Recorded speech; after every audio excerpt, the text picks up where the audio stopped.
We all make use of internet in our daily life for one reason or the other. We make use of it for searching or getting some information, that is browsing or online shopping or emailing or chatting or some entertainment. Like that, we all make use of this concept of internet. So today let us know what this internet is. Okay, so internet is a global network of networks connecting millions of computers globally. So there are computers spread all over the world, and these computers are connected. That network of uh, millions of computers which are globally connected, we call it as internet. And this connection helps us to access or to get any information which we require, and also to communicate with the people who are there in different parts of the world for some purpose or the other. So it is a group of network consisting of public, private, government, universities, school, other academic as well as business networks connected by various technologies such as wireless, optical and electric. So this network of computers may be of public, private, government, businesses, or academic, or any other persons or any other purposes, connected by various technologies. So the different types of technologies developed for this purpose.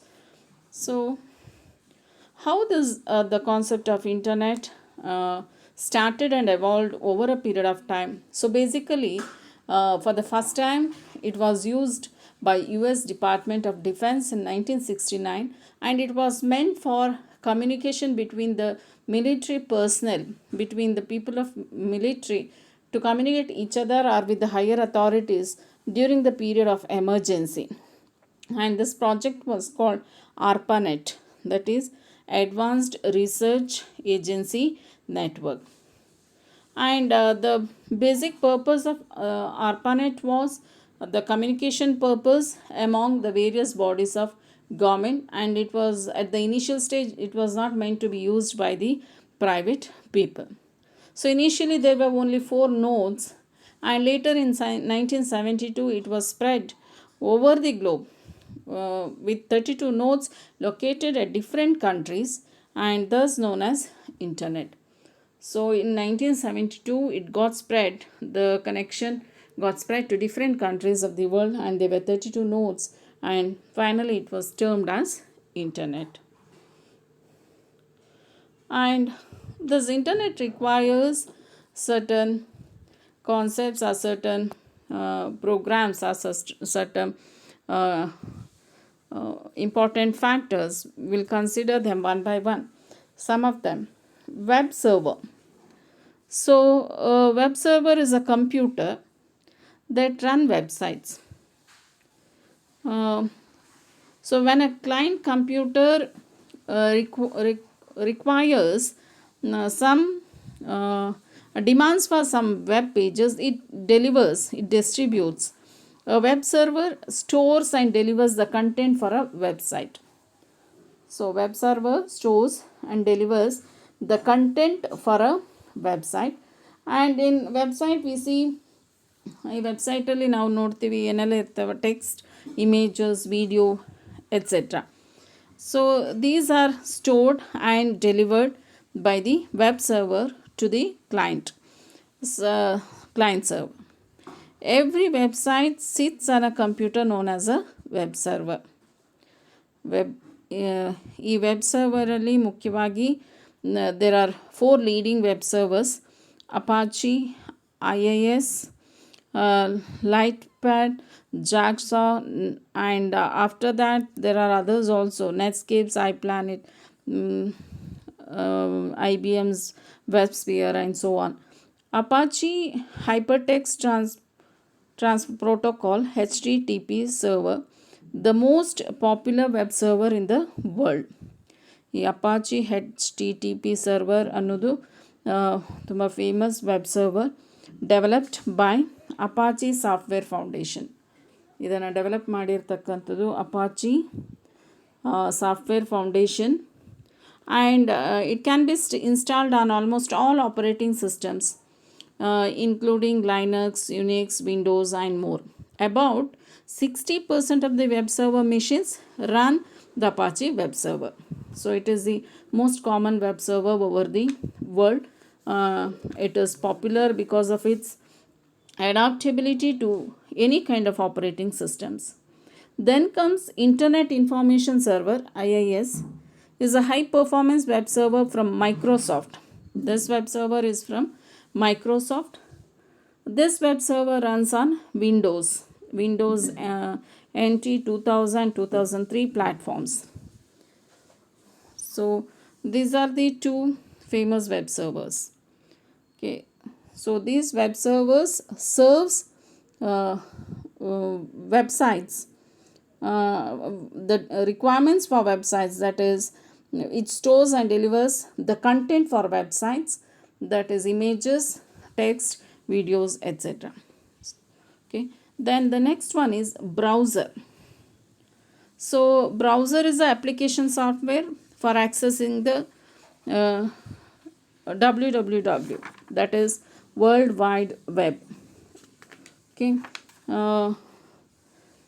where the user requests a web page from a particular website, the web browser retrieves the necessary content from a web server. ಯಾವಾಗ user ಒಂದು particular ವೆಬ್ಸೈಟಿಗೆ browse ಮಾಡ್ತಾನೋ, ಈ web browser ಅವನಿಗೆ ಅವಶ್ಯ ಇರತಕ್ಕಂಥ ಕಂಟೆಂಟನ್ನು ಒಂದು web ಸರ್ವರಿಂದ display ಮಾಡಿ ಯೂಸರ್ಸ್ ಡಿವೈಸಿಗೆ ಅದನ್ನು ಡಿಸ್ಪ್ಲೇ ಮಾಡ್ತಾನೆ. Example, the normal or the usual browsers what we make use of are Microsoft Edge, Internet Explorer, Google Chrome, Mozilla Firefox. These are some of the browsers what are made use of. So here the browsers are of two types: graphical browsers and text browsers. Okay, next is a router. So router is a device that connects two or more packet switch networks or subnetworks. So the work of router is like a traffic policeman, that it does manage the traffic between these networks by forwarding data packets to their intended IP addresses.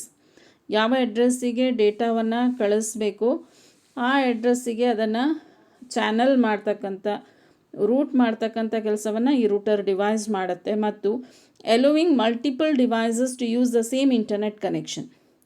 ಬೇರೆ ಬೇರೆ ಕಂಪ್ಯೂಟರ್ಸಲ್ಲಿ, ಬೇರೆ ಬೇರೆ ಸಿಸ್ಟಮಲ್ಲಿ same internet ಕನೆಕ್ಷನ್ನ use ಮಾಡ್ತಕ್ಕಂಥ ಫೆಸಿಲಿಟಿಯನ್ನು ಕೂಡ ಇದು ಕೊಡುತ್ತೆ.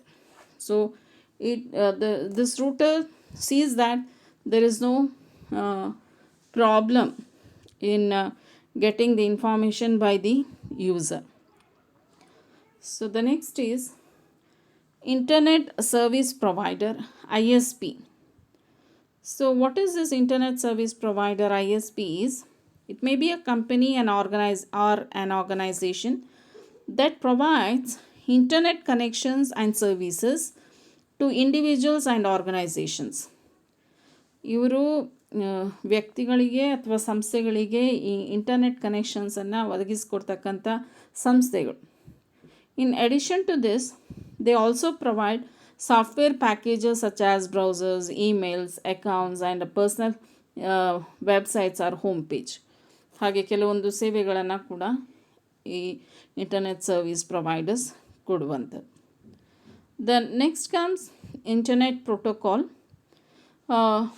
So each computer connected to the internet uses the same set of rules and procedures to control timing and data format. So ಈ ಇಂಟರ್ನೆಟ್ಟಲ್ಲಿ ಏನು ಡೇಟಾವನ್ನು ಯೂಸ್ ಮಾಡ್ತಾರೆ, communication.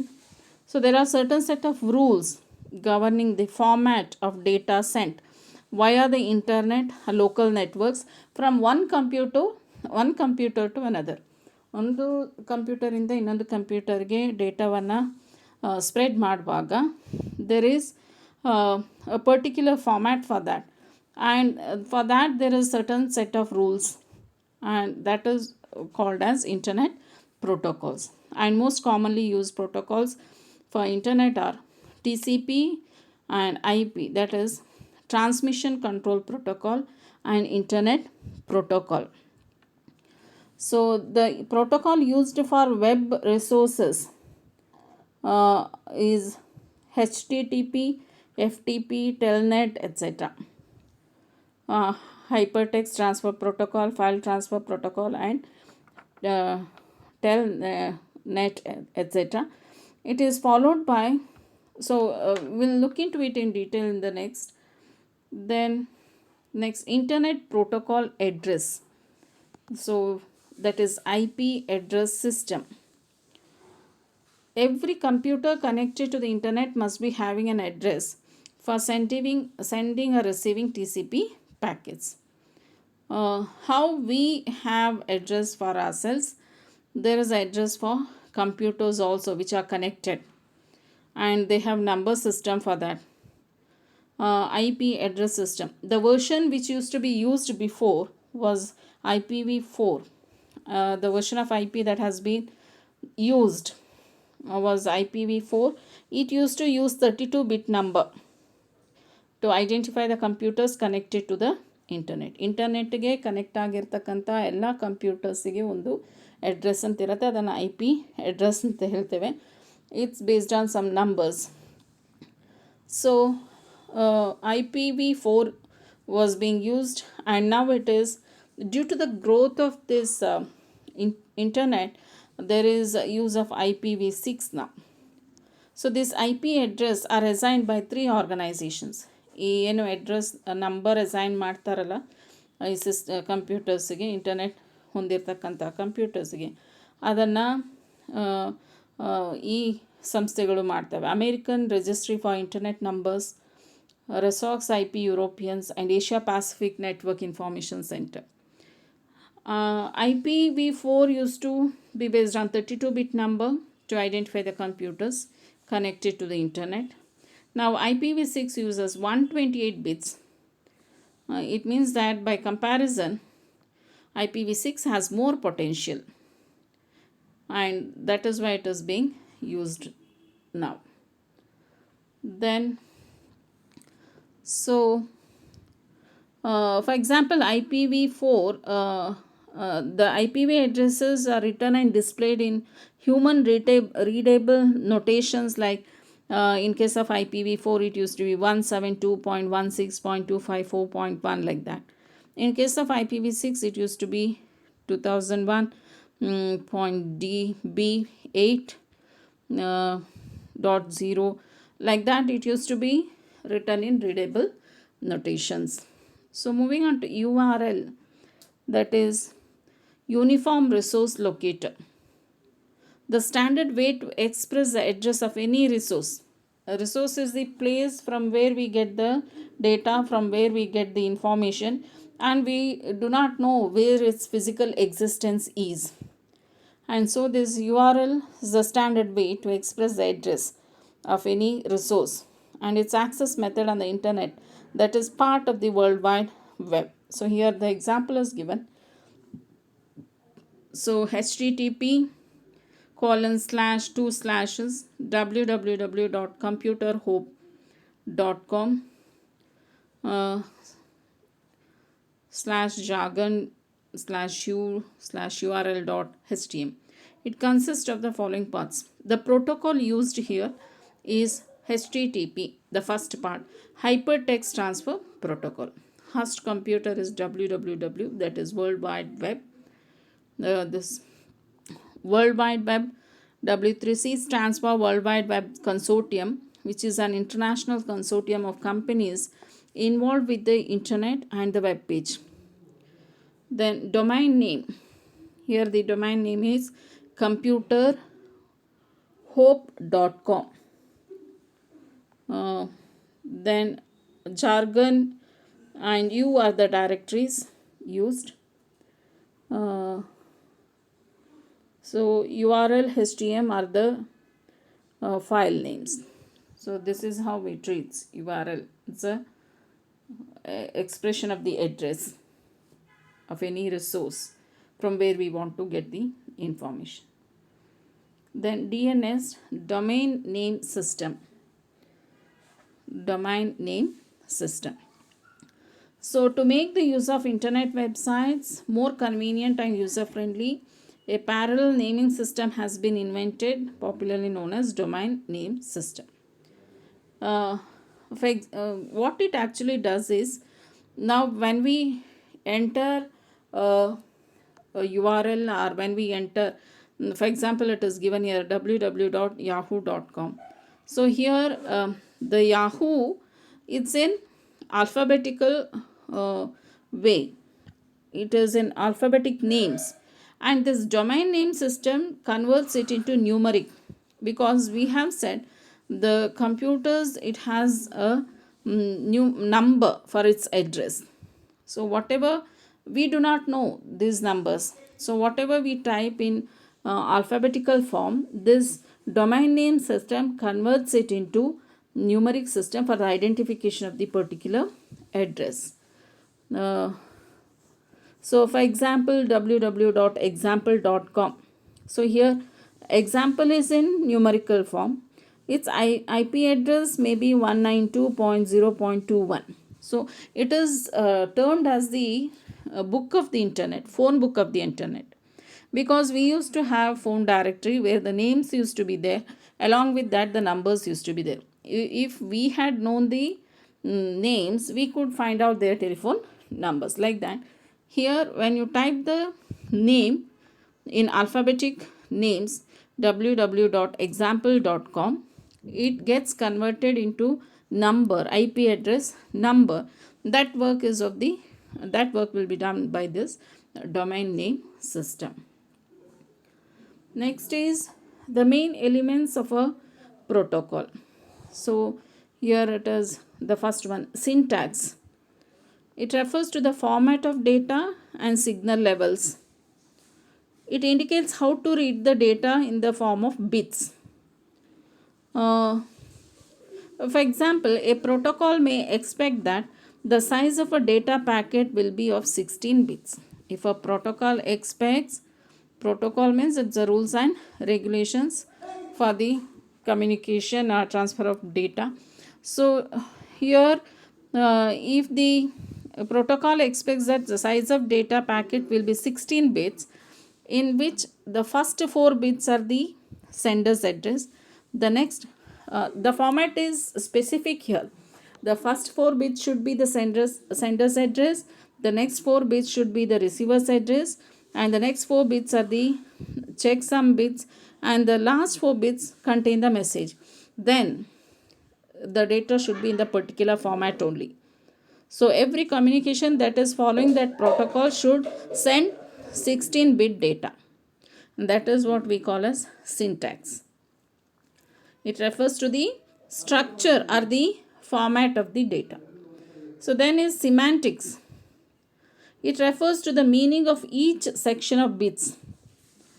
Whether the bits of address identify the route to be taken or the final destination of the message. So what we say here, the bits of address, whether it identifies a route to be taken or the final destination of the message where it has to go.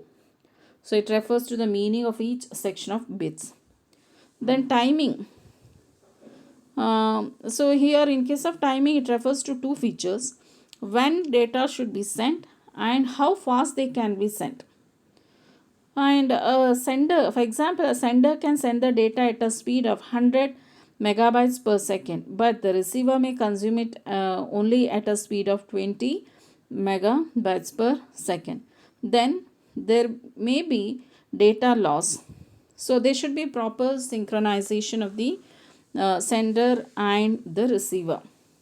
So when the data should be sent and how fast they can be sent. That was meant in the case of timing. So TCP controls the disassembly of message or file into packets. So the work of TCP now here is, whatever data or files to be sent, while sending it will be converted into format which is suitable for transmission, and that is called disassembling of the message. And again it will be reassembled at the end of the receiver, how it is required at that end. That is the work of this TCP. So disassembly of message when it has to be sent or transmitted over the internet, and reassemble it into the required format where it has to be received. That is TCP.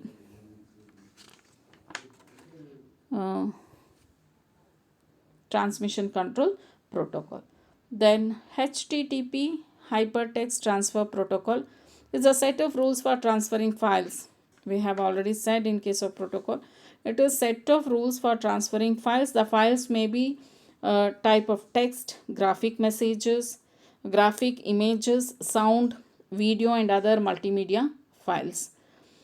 As soon as web browser opens their web browser, the user is indirectly making use of HTTP. Whenever we just start with the browser, that means we are making use of the HTTP. Then file transfer protocol, FTP. It's an application level protocol that allows the user to move file from one computer to another computer in a network environment.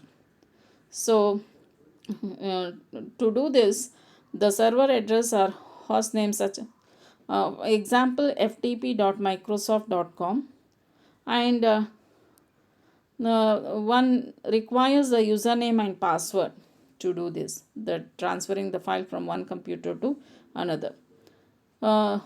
It's most common use of this FTP is to download files from the internet. If you want to download any files from the internet, we make use of this FTP. And the FTP address is quite similar to HTTP, what we have seen before in case of URL. But HTTP starts with the HTTP and the FTP protocol, it starts with the letters FTP. That's the difference between HTTP and FTTP. Okay, so this is all about internet and the various terms that are related to internet that are used in internet. And next we'll move on to the other aspects of internet. Okay, go through.